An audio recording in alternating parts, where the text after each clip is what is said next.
Division లో ఎన్నికల ప్రచారంలో పాల్గొన్న ఒంగోలు టీడీపీ అభ్యర్థి దామచల జనార్దన్. డివిజన్ ప్రజలు భారీ ఎత్తున పాల్గొని దామచల జనార్దన్ కు ఘన స్వాగతం పలికారు. ఈసారి తప్పకుండా మిమ్మల్ని గెలిపించుకుంటామని ప్రజలు, మహిళలు దామచల జనార్దన్ కు హామీ ఇచ్చారు. డీజే గెలుపు ఒంగోలుకు ఒక మలుపు కావాలని వారందరూ ముక్త కంఠంతో మాట్లాడారు.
ఏం జరుగుతుంది, పరిస్థితులు ఏంటనేది కూడా ఇవన్నీ చూసుకొని మీరంతా కూడా సైకిల్కి రెండు కూడా అటు పార్లమెంట్కి మామన్ శ్రీనివాసరెడ్డి గారికి, ఇటు అసెంబ్లీకి రెండింటికి సైకిల్కి వేయండి.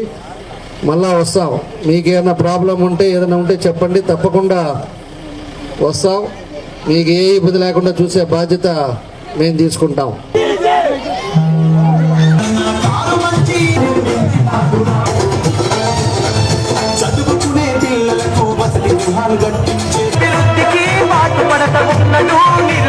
దీవెనలు ఉండంగా ఓ అమ్మలాల జనార్దన్కు ఎదురే ఉంది.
అందరికీ నమస్కారాలు.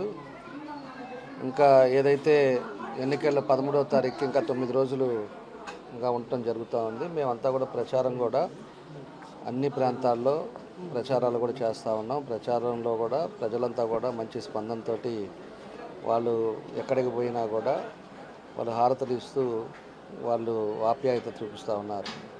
ఈరోజు ఒకటి మనం ఏంటంటే 14, 19 ఏదైతే కార్యక్రమాలు చేసామో దాన్ని ఈరోజు ప్రజలు గుర్తుపెట్టుకొని ప్రజలందరూ కూడా ఈసారి తప్పకుండా మంచి మెజార్టీతో గెలిపిస్తామని చెప్పేసి కూడా ఈరోజు చెప్పే పరిస్థితులు మనకు కనపడతా ఉన్నాయి. పూర్తిగా కూడా ఎక్కడైతే ఇదివరకు పార్టీ నుంచి వెళ్ళిన వాళ్ళు కానీ 20 సంవత్సరాల పార్టీలో వైఎస్ఆర్ పార్టీలో ఉన్న వాళ్ళు కానీ ఈరోజు అందరూ కూడా తెలుగుదేశం పార్టీకి వస్తున్నారు.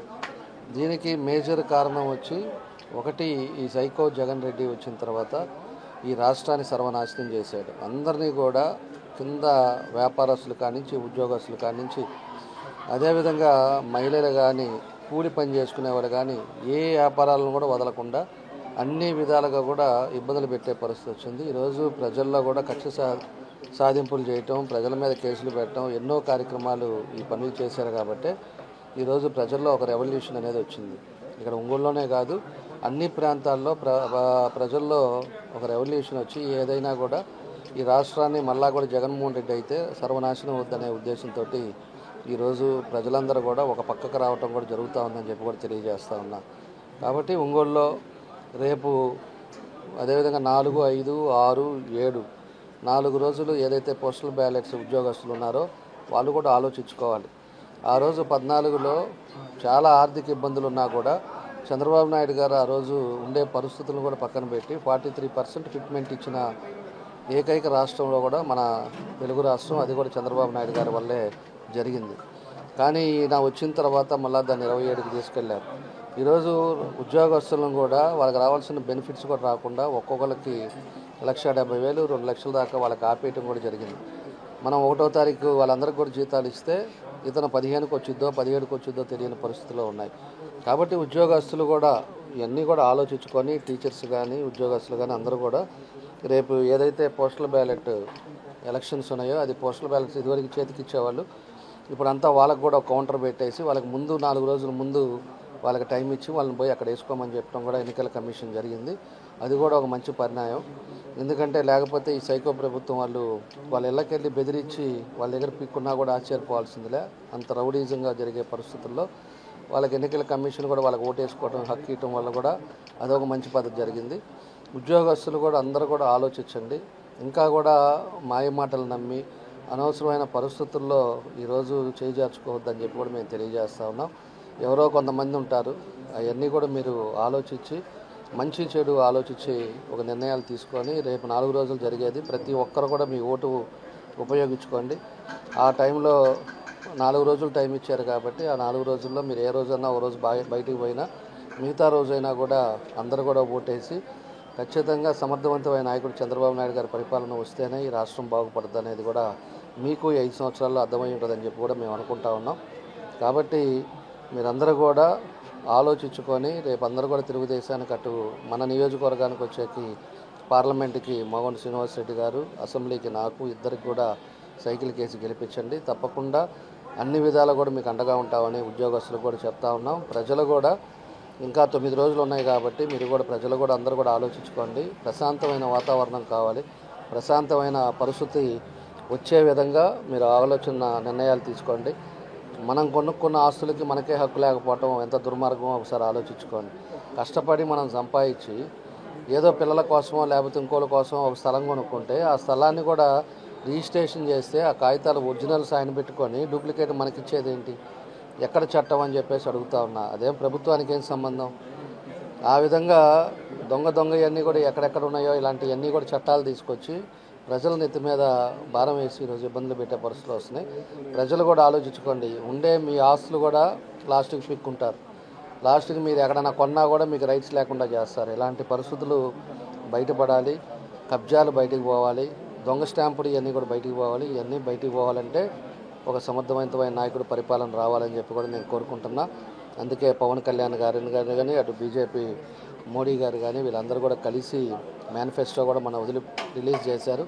మేనిఫెస్టో కూడా పేదవాళ్ళ కాడి నుంచి ఉద్యోగస్తుల కాడి నుంచి అన్ని కులాలకు సంబంధించిన అన్నీ కూడా మేనిఫెస్టో మంచి మేనిఫెస్టోని మొన్నే రిలీజ్ చేశారు. కాబట్టి మేనిఫెస్టో ప్రకారంగా రేపు పెన్షన్స్ ఏదైతే 4,000 అనౌన్స్ చేయడం కానీ, లేకపోతే వికలాంగులకు 6,000 కానీ, అదేవిధంగా మహిళలకి సిలిండర్స్ ఫ్రీ కానీ, బస్ ఫ్రీ కానీ, ఇట్లాంటివన్నీ కూడా ప్రజలకు అందరూ కూడా ఉపయోగపడే కార్యక్రమాలు. కాబట్టి అవన్నీ కూడా ఆలోచించుకొని మీ అందరూ కూడా ప్రజలు కూడా అందరూ కూడా తెలుగుదేశానికి సపోర్ట్ చేయండి. రాష్ట్రం బాగుపడుతుంది, మీ జీవితాలు బాగుపడతాయి, మీ పిల్లలకు ఉద్యోగాలు వస్తాయి. అన్ని విధాలుగా కూడా మీ కుటుంబం బాగుండాలంటే ఖచ్చితంగా ఈసారి మీరు తెలుగుదేశానికి ఓటేసి మంచి ప్రభుత్వాన్ని మీరు ఎన్నుకొని చంద్రబాబు నాయుడు గారిని మళ్ళీ ముఖ్యమంత్రిగా చూడాలని చెప్పి కూడా మేము కోరుకుంటా ఉన్నాం.